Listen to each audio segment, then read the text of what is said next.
So most people use credit cards completely wrong. And that's why they stay broke. But not, what if I told you you could turn simple things like groceries and your other bills into free flights and hotels every single year? And that's what we're going to do today. And you don't need spreadsheets or any sort of crazy system. Instead of 10 cards, you just need 3 cards and a simple system plan. And we're going to dive in. All right.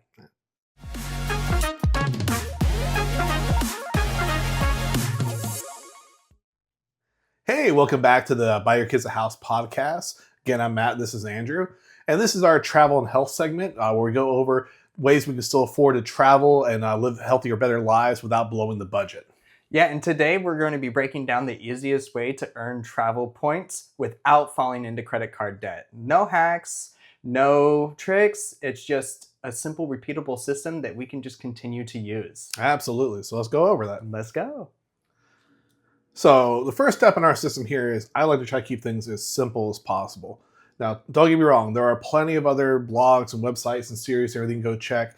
They go into different diving of like exactly what card or what site to use, what sign-on bonus, what time of year to use it. That really goes into maximizing the points. And if that's what you want to do to really go into your travel experiences, have at it. I think it's just a lot easier for the average person, everything to have a much more streamlined system. And I feel like also the whole point of wanting to travel and enjoy traveling is to relax and not have it be a burden.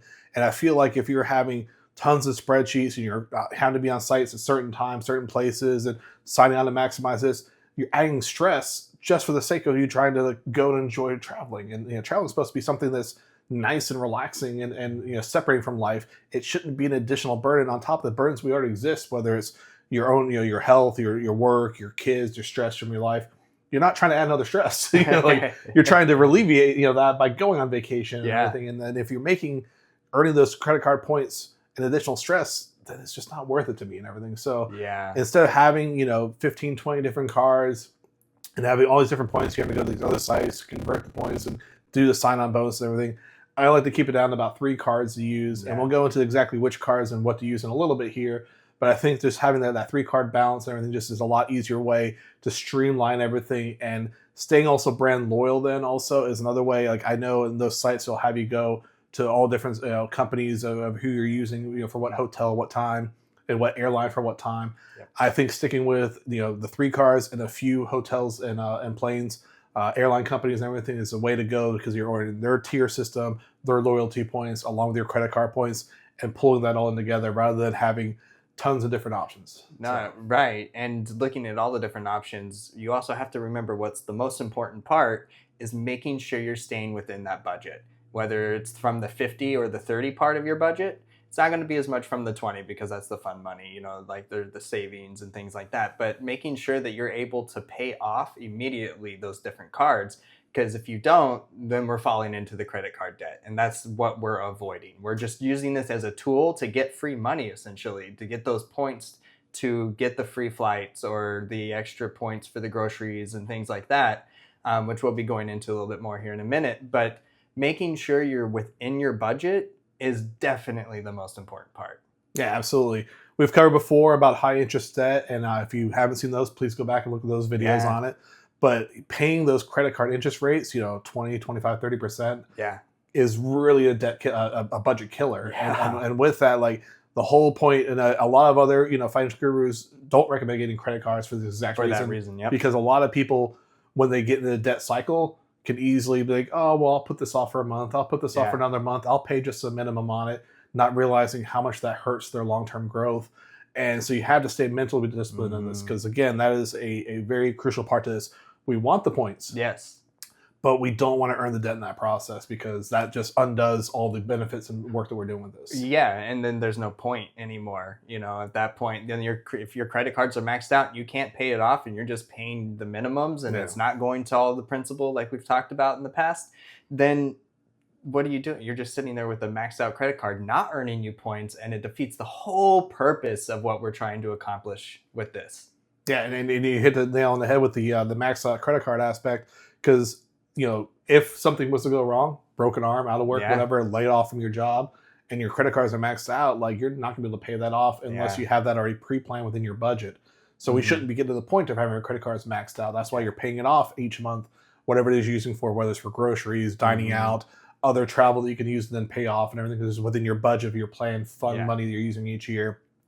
Having those already pre-structured in so that if life goes sideways, you're prepared for that. And then chances are, if your credit cards are maxed out, you don't have that rainy day fund. You don't have that minimum of $1,000, ideally $10,000, saved for that reason. So chances are, maybe not. I mean, maybe it's just a circumstantial thing, but yeah, that's usually digging that hole deeper and deeper at that point. No, absolutely. And so again, with that, staying disciplined and not getting out of track is key in this and everything. Because if you aren't able to stay disciplined, then don't even bother listening to the rest of this. Because I'd much rather you stay debt free and building out to your wealth than to worry about points and everything with this.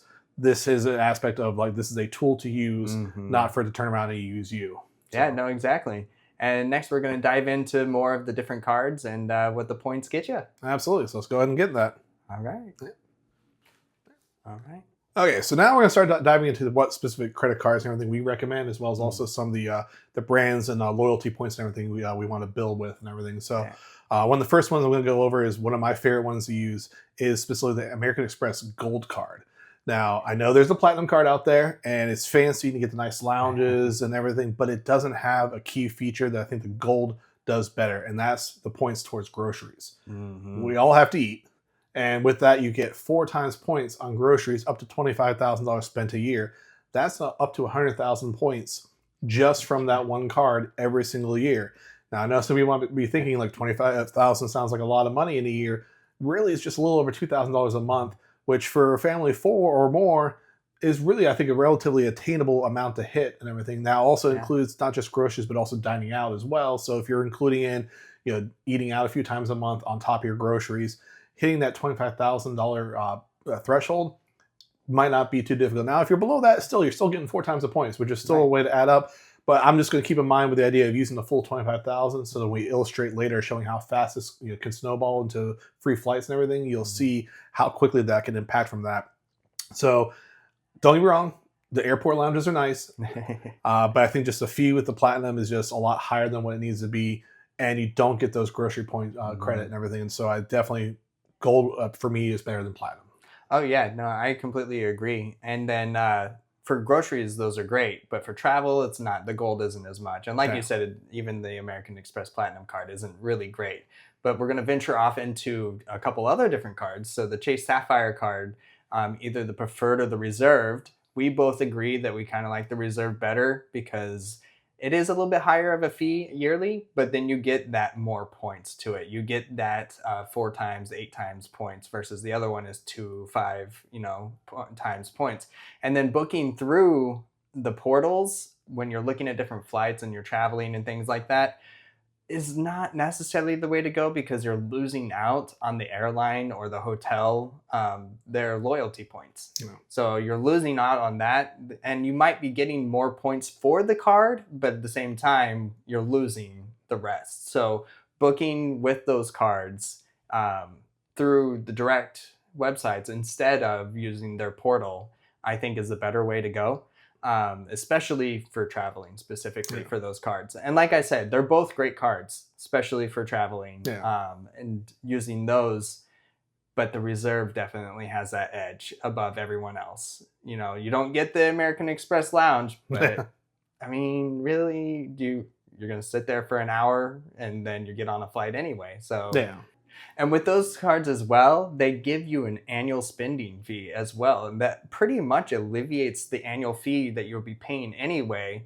So it's nice to have that extra like $400 in travel every year that's just free because you have the card. And the next card we have. So again, we're going to go into the third one that I recommend. Now, why I recommend 3 cards is it's just easier way to kind of streamline your system, how you're spending.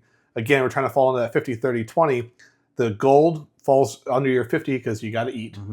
The travel one falls under your 20 because it says for fun and future and everything. This next one's basically kind of fall into your 30 category. So with that 30 category, that's your other bills that you want to have, but don't necessarily need to have to survive. Your cable bill, your gas bill, your internet, paying for kids' activities. And with that, just to streamline for your own budgetary needs, recommend going with the Capital One Venture card. Now, granted, it's only 2 times in points, but in those categories, there's not a whole lot to give much more than 2 times points. So I'm really recommending it just for the sense of the flexibility of then be able to budget better, because again, you're trying to keep discipline in the process of this. You don't want to spend $2,500 on the gold card, but then also then $2,500 on this, and then look at a $5,000 bill every month. Right. It's just easier to have it where you're breaking it down into smaller chunks, so you can look at each one and build it out that way, and then you can also track your budgeting easier. Because sometimes if you have on one credit card statement, if you have all your groceries, your dining out, your entertaining out, your kids' activities, you don't necessarily know how much it is you're spending on each one. So if you're breaking it out where you have all the other expenses on the venture card, you can then quickly see, ooh, this month I overspent a little bit, Right. or hey, maybe I need to dial things in a little bit, or maybe I need to call the internet company and see if I can get a cheaper internet rate, or cut back on the cable or streaming services a little bit, because it's easier than to identify when you're exceeding that budget, easier if you have it broken down to multiple cards. Right. So definitely go with the Capital One Venture in that sense. You're still going to get 2 times points. Mm-hmm. May not add up as fast as the other ones we mentioned here, because again, obviously we're talking about 4 times for both the other cards. Right. But 2 times points still adds and can add up a lot over the course of a year, because if you're doing a grand or two in that's again another 20 or so grand, 1,000 points in a year. That really helps make a dent in this, and you'll see exactly how much this can impact over the course of trying to get your free nights and hotels and flights and everything. So absolutely. But looking at the different hotels and what value they give for their own loyalty points, and like I mentioned before, it's better to go direct booking instead of portal booking through the credit card portal. But I know you and I agree on this. For us, the biggest variety you can have and the most value you get out of it would be Marriott. I mean, you have your Marriott, you have your Hiltons, and you have your Hyatts. So all of those big 3 that have the most hotels around pretty much the world. But Marriott just edges them out a little bit more with getting those points and being able to use them versatilely as well. And I know you can even use Marriott hotel points to travel as well. It's not a great conversion rate depending on the airline, but if push comes to shove and you're like, I don't really need it for the hotel stay, but I would like a little bit more off of my flight, that's an option that they provide as well. No, absolutely. The brand loyalty and the tier rating is one of the main things I look at, versus if you were to use like the Chase portal and everything, you don't necessarily get the tier rating. And that tier rating, if you travel a decent amount, can really impact your comfort of your stay. Being able to check in earlier, being able to stay a little later, getting Marriott a lot of times has the 5th night for free. There's lots of other little perks and everything they'll throw in and a free dinner, some drinks and cocktails and everything. And I'm not just saying for Marriott, Hilton and Hyatt does it as well. Right. But again, when you're building that tier loyalty on top of the points directly for them, that's where I think then booking directly with those hotels is better than using the portal system, because a lot of times you miss out on those tier loyalties. And that also carries over, to me, more importantly, into your airlines. Now, granted, I'm going to cover, we live in Orlando, so our traveling is based from Orlando. So with that, I try to stay brand loyal with Delta for domestic and Virgin Atlantic for traveling to Europe. They're sister airlines. Their points are interchangeable to each other. Yeah. And then again, with that, you're building the loyalty within them. For me, the biggest thing is the tier system with that, because being able to check in early, being able to check a bag, they throw in those a lot of times. Free check bag is a huge perk and everything. Have free bump up. There's a status bump up you can do going up a class. You can upgrade a lot easier if you're a higher tier status. A lot of times I usually only travel in your upper tiered, preferred domestic area.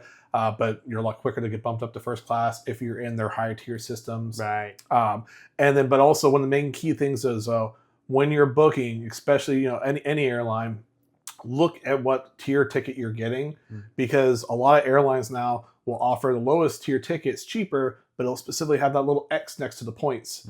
So yes, you're saving a few bucks on the airline ticket, but you're losing out on the opportunity to build loyalty points and earn points through that system.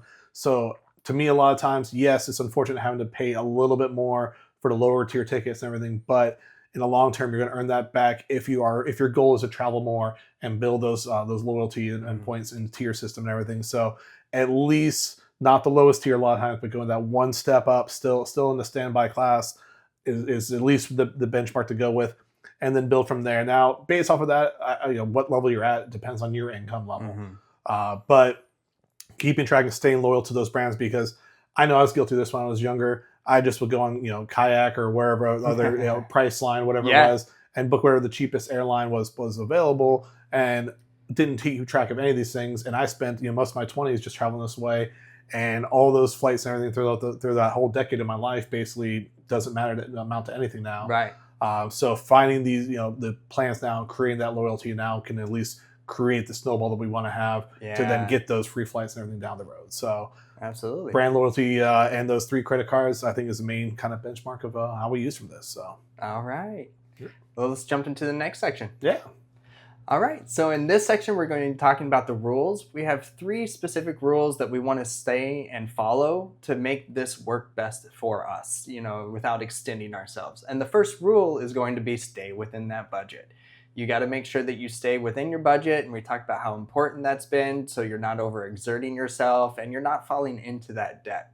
Second one that goes a lot with that is pay off the cards every month. If the companies are seeing that you're paying that off every single month, then it's like a gold star, because most people don't do that anymore these days. So you want to make sure that you're paying that off. You don't want to stay in good standing with them. You don't want all of the fees that take away from it all. But staying within that budget. And then second rule is going to be paying it off every month. And then the third rule, save for the trip first. Yeah. You want to make sure you have that money so you can follow the other 2 rules right away. Make sure you have that money set aside. However you budget to save that. And that way you can just get rid of the lump sum that while you're traveling and on vacation, you can relax. And that's the most important part of it as well, is getting that card and paying it off immediately. Yeah. And that's why a lot of times all these financial experts don't like credit cards, because a lot of times people have a hard time not doing rules 2 and 3. And it makes sense in that because, again, when you're having a credit card, you have the ability to just, put it on there and not worry about it. Then it can become a problem. Now, I like to, we mentioned 3 cards. We had a 50, 30, 20. There's 3 sections of your budget. Yeah. Now, granted, a lot of times you can't pay your mortgage and things with a credit card because they have ways you have to use a bank account directly. And also, a lot of times your health insurance is, if you're an employer, then it's, have a job, it's taken directly out of your paycheck. So you still want to account for that money. But for the most part, you can use these three cards for the other 3 parts of your system, except for your investments. So it's a lot easier to see if you're staying within budget. Again, I was teasing a little bit earlier about the aspect of having all the other 30s under the one card, your capital venture. Right. You can then easily see, oh, I have $2,000 a month allotted to my 30. I spent $2,400 this month. Yes, still pay it off, but now you realize I got to cut $400 out of my budget. Right. It's a lot easier to make that month-to-month adjustment and realize that I overexceeded a little bit in this area without having to be too big of an issue. Yeah. And a lot of times, to me, it's easier to do it that way than if you just use your normal debit card. Because if everything's just coming out of your checking or savings account, it can just look like a whole bunch of money came in, a whole bunch of money went out. Yeah. And you don't know exactly where it went to each section. This is a lot easier way to start seeing broken into those 3 subsections and being able to streamline what it is that you're actually budgeting towards. So not only can you use it for the travel points, but to me, it's a great budgeting tool using these cards. Yeah. As long as you have the discipline to do so. So Right. that is what's key, is keep on track and keep paying for it. Now, you mentioned a little bit about paying for the trip in advance or having the money for the trip and everything. That is so important because a lot of times you think about, I want to travel first and then pay it off. No, let's just say your travel expense for the year is $5,000. Save that $5,000 first, buy the trip, boom, then you have the $5,000 instantly paid off. You now know you stay within your budget. Yeah. So yes, it's going to be a year delayed offset, but once you're in that system, it'll be repeatable after that. So yes, you have to wait a little bit to get that travel benefit from it, but making sure you have the money there to pay it off is key, because if you travel first, you're never going to get out of that cycle. You're constantly chasing. You'll be stuck in it the entire time. So follow those rules. That's what's important with this. Yeah, absolutely. And now we're going to kind of dive in a little bit of examples of how this can quickly work to getting you those free travel expenses of hotels and flights, and how quickly this can benefit you. All right, let's look at it next. Yeah. So we're going to talk about why this actually works. And it's because you're earning the points on things you're already spending. Like you mentioned with the gold card, you're already buying groceries. You're already spending that money. So why not earn the points? And the points are there to help with the overall cost of your travel and your trips, to be able to use those points toward it, maybe for the upgrades or different things like that. But that's what we're here to use it for. Yeah, so I'm going to kind of give some real world examples of showing how quickly those points can work in your benefit. Now, again, we're based in Orlando, so a lot of these I pulled, for examples, traveling from here to Orlando MCO to LAX, and I also did from here to London, just to give some basic examples. For a family of 4 on a standard flight from here to LAX, you're looking at a little over 200,000 points. If you want a mid-tier flight from here to LAX using Delta, I forgot to mention this is going through Delta, you're looking at a little over 250,000 points. Now, granted, first class, you are looking a little over 800,000 points a year for that flight, rather. That 800,000 points first class, I don't quite see the benefit in traveling first class. If you are in that income bracket, then absolutely, I'm not going to say no. But I think 200 to 250,000 points is much more manageable than 800,000. Oh, yeah. Also, flying from here to London on Virgin Atlantic, again, Delta's partner flight system, you're looking at about 140,000 points. And then their mid-tier, you're looking at about 320,000 points. Now, you do have to keep in mind when traveling internationally, their taxes and fees are higher. So the Delta flights to LAX, you're only looking at about a $45 fee that you have to pay no matter what, because there are taxes and fees you can't just use points for. To fly from here to London, you're looking at anywhere between $1,500 to $3,000 for that family of 4. So the monetary savings isn't quite as much there. So I would initially stick with the domestic flights, especially if you fly domestically decently, because paying $45 is not that bad, and you're still getting a lot of points for that. Now, as I mentioned, 200,000 to 250,000 points. Let's keep in that range. Now, granted, that's Orlando to LAX, and that's pretty much as big of a domestic flight as you can get. If you're already getting 100,000 points from your groceries every year, that means every 2 to 3 years, you're getting a free flight for a family of 4. That's not including the points you got for paying for other traveling that you did, paying for your other bills. Because again, if you're getting 100,000 from your Amex Gold for the groceries, if you're getting 50,000 from your other bills, if you're getting 50,000 from your traveling, you're already at 200,000 points every year, which means in every other year you could have a free flight. Absolutely. So the way that builds from there works out quickly. Now there is even one more small hack. Now I know I want to say I keep this simple. This is my one little caveat, is both Amex and Chase, a lot of times around the holidays, so your Black Friday to Christmas time, will offer a bonus when transferring over to Delta. Now, usually, Amex can do up to a 40% bonus. Chase can do a 30% bonus. So that 100,000 points from your Amex Gold really turns into 140,000 points. If you have 50,000 in your Chase, that's an extra 15,000. You're now at 65,000 points. So 65 plus 140, you're already at 200,000 just from your travel and from your groceries. And then you can use your Venture card that has for everything else towards your hotel stay. So you can have every other year a free flight, and then that Venture can go straight to your hotel stay and create that system where you're rolling from that. And instantly you have then every other free flight. Every couple of years you get a free hotel week and everything out of it. So that to me is one of the quickest and best ways to build those perks in those systems.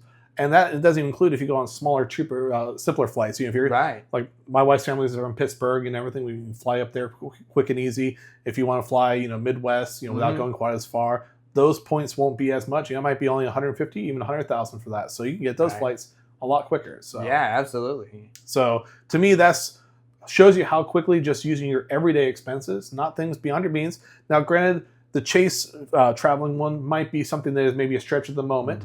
That is a bonus thing that you don't have to spend money on. But the other two are already using your existing bills. So even if you didn't do other existing travel, you could use the Amex Gold and the Venture for your other bills and your groceries, and already right from there, every other year you're getting a free flight from that. So right there, even if you didn't travel normally, you could have your free trip to LAX and everything every other year, and then just pay for the hotel and build those loyalty points that way. And paying for a couple nights of hotel up there would be a lot less expensive for a family for the travel than to pay for the whole thing on your own. No, absolutely. And like you said, you're already spending the money, so why not take advantage of it? So that's definitely shows you how quickly this can really grow from that. Because again, a lot of times when you're hearing how many points do I need and everything, 200, 250,000 points might seem like a lot. But really, when you're showing 100,000 turns into 140, add another card, you're already at 200,000. Yeah, exactly. And before you know it, you have all of those free perks. Yeah. So that's definitely where it shows how quick and easy, just from using those 3 cards, you can build from that, and how quickly you can turn into free flights and free hotel, and then using that repeatedly every other year, every 3 years, to keep in that system to have these trips and everything for you. So Yeah, absolutely. Making it work for you, not against you. exactly. So I think that kind of covers at least good examples to show you how quickly this can work for you. Now, granted, Yeah. you have to look in your own from where you're flying from, where you're flying to, what your goals are. But you can go on their websites and find their calculators of exactly what it is Yeah. they use for the points and everything. So you can kind of create your own streamlined system. How many points do I need to grow and learn? Mm-hmm. And then again, keep an eye out whenever those, Black Friday, the Christmas time, whenever the points bonus and everything goes in, because normally it's a 1-to-1, which is still nice. Right. But if there's a 40% bonus, I'm definitely going to jump on that. Yeah, Go ahead and absolutely. bank those points right down there. No matter how many you have, bank them up and send them over and Yeah. everything, and then boom, that's an extra 40% bonus right there. Exactly. So that kind of covers the main system from that. So Yeah. I think that kind of covers how quickly we can travel and enjoy this traveling life without breaking the budget. And it's a great system to have. Yeah. All right. So I think that kind of covers our 3-car setup and our brand loyalty system, a system that is simple, repeatable, and most importantly, a debt-free system. It's a great way for families to be able to travel more without having their budget be blown. Yeah, and if you enjoyed to the episode and you want to see more, we do have previous videos, but comment, share, like we've said, we're trying to build the community up to just be supportive with everyone. Also, we talked about our brand loyalties, but we want to hear from yours. I know we're big Delta Marriott, but we want to hear what you really enjoy putting those points towards and building up that loyalty with them as well. And then next episode, we're going to be talking about tracking our investments. So we're going to be doing a little bit of experimenting and tracking the different ideas and things that we want to do with the investments and seeing how they play out. So please continue to join us along this journey, and we look forward to hearing from what you have to say. And until next time, Next time. have a good one.